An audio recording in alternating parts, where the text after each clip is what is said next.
Good evening everyone. जरूरत इंसानी जीवन का अहम हिस्सा है और शायद ये जरूरत ही है जिसने दुनिया में जितनी भी चीजें आज तक हुई हैं ये करने के लिए इंसान को प्रेरित किया होगा।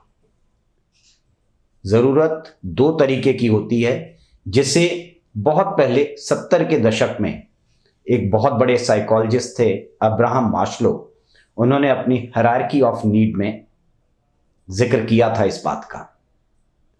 लेकिन जो जरूरत है वो दो तरीके की होती है इंसान के जीवन में। एक होती है फिजियोलॉजिकल नीड। फिजियोलॉजिकल नीड का मतलब है बुनियादी जरूरतें जैसे कि रोटी, कपड़ा और मकान।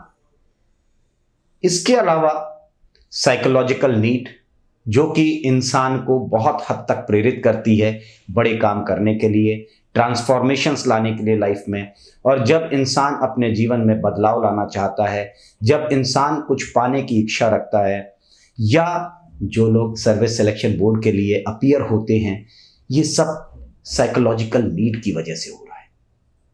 साइकोलॉजिकल नीड का जिक्र पहली बार अच्छे ढंग से, बेहतर ढंग से सेल्फ डिटर्मिनेशन थ्योरी, जो कि 1985 में एडवर्ड डेसी और रिचर्ड रियान ने लिखा था, उस थ्योरी के अंदर इसका जिक्र किया गया था।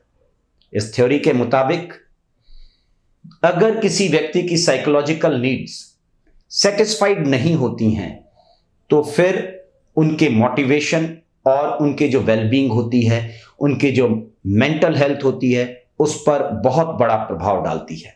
तो साइकोलॉजिकल नीड का आपके मेंटल हेल्थ से, आपके मोटिवेशन लेवल से बहुत कुछ लेना देना होता है।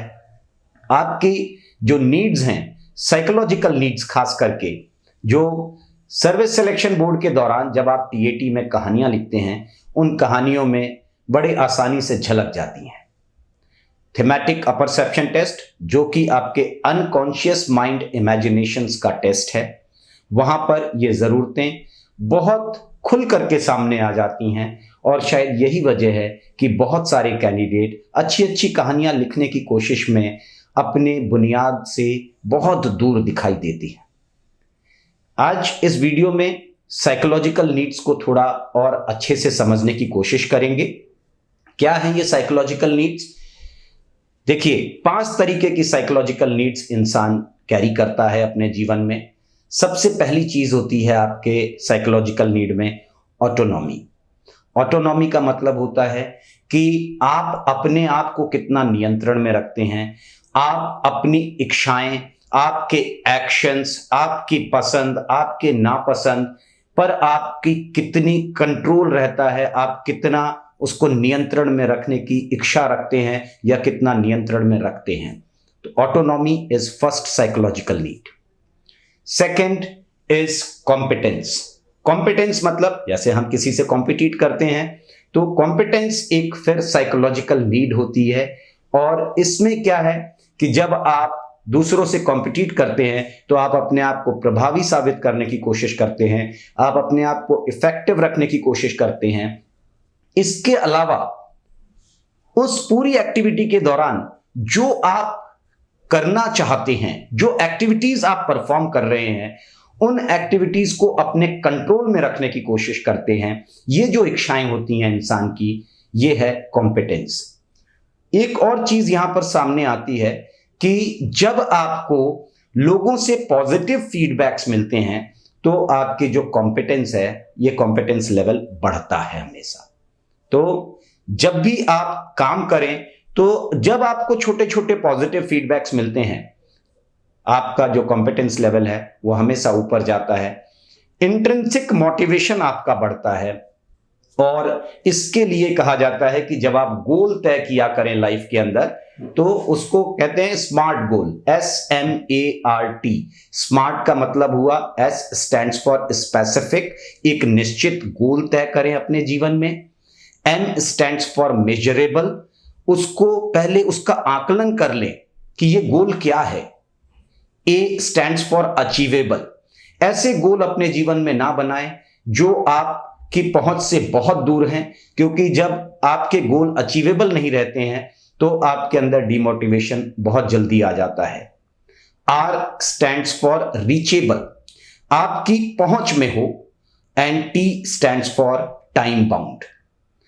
हर गोल के लिए एक निश्चित समय दीजिए, और जब आप छोटे छोटे गोल्स बनाएंगे, एक एक सीढ़ी करके चढ़ेंगे, तो आपको वो पॉजिटिव फीडबैक्स जल्दी मिलेंगे, जिससे आपका कॉम्पिटेंस लेवल बढ़ेगा। तीसरा होता है रिलेटेडनेस। रिलेटेडनेस का मतलब है दूसरों से कनेक्टेड रहना। जब आप समाज का हिस्सा हैं तो लोगों के बीच में जब आप रहते हैं तो लोगों से कैसे कनेक्टेड रहते हैं, आपकी बिलोंगिंगनेस क्या है उनके प्रति, आपका समर्पण क्या है, दूसरों का समर्पण आपसे कैसा है, आपके प्रति क्या रहता है, या फिर आपके बीच में जो कनेक्टिविटी है, आपके बीच में जो बॉन्डिंग है, वो किस तरीके की होती है।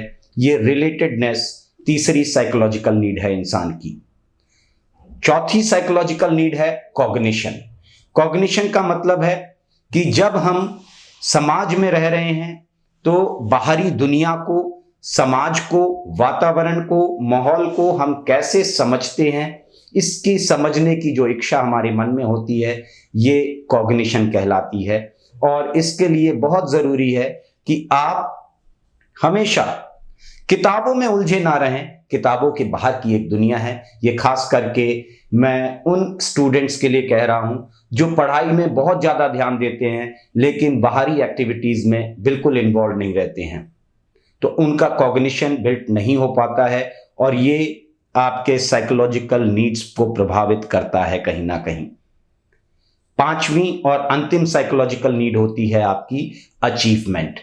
जब आप कुछ अचीव करना चाहते हैं, आप अपने ऑब्स्टिकल्स जो है लाइफ में, उनके ऊपर कैसे आप उस नियंत्रण करते हैं, आप अपनी बाधाओं को कैसे पार करते हैं, आप चीजों को और बेहतर कैसे कर सकते हैं, किसी काम को और बेहतर ढंग से कैसे परफॉर्म कर सकते हैं, दूसरों पर जीत हासिल करने की जो आपकी इच्छा होती है, दैट इज कॉल्ड अचीवमेंट।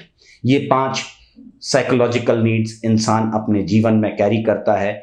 जब आप अचीवमेंट की तरफ देखते हैं तो हमेशा देखिए, छोटी छोटी एक्सरसाइज अपने जीवन में अगर आप डालेंगे, अपनी दिनचर्या को सुधारेंगे, जैसे कि टीम गेम्स खेलना, दोस्त बनाना, लोगों के बीच में रहना, किताबों के बाहर के जीवन को भी पूरी तरीके से जीने की कोशिश करना, और लोगों के प्रति सौहार्द रखना।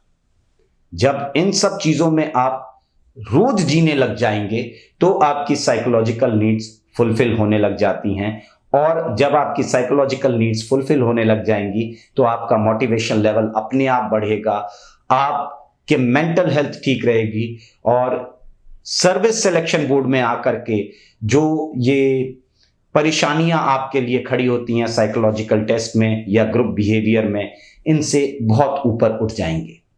उम्मीद करता हूं कि आपको बात समझ में आई होगी। Wish you very good luck, stay fit, stay healthy. अब डिफेंस एग्जाम क्रैक करना हुआ और भी आसान, त्रिशूल डिफेंस एकेडमी लेकर आए हैं बिल्कुल ही एडवांस लर्निंग ऐप। तो आज ही ज्वाइन करें और स्टार्ट करें अपनी ऑनलाइन क्लासेस।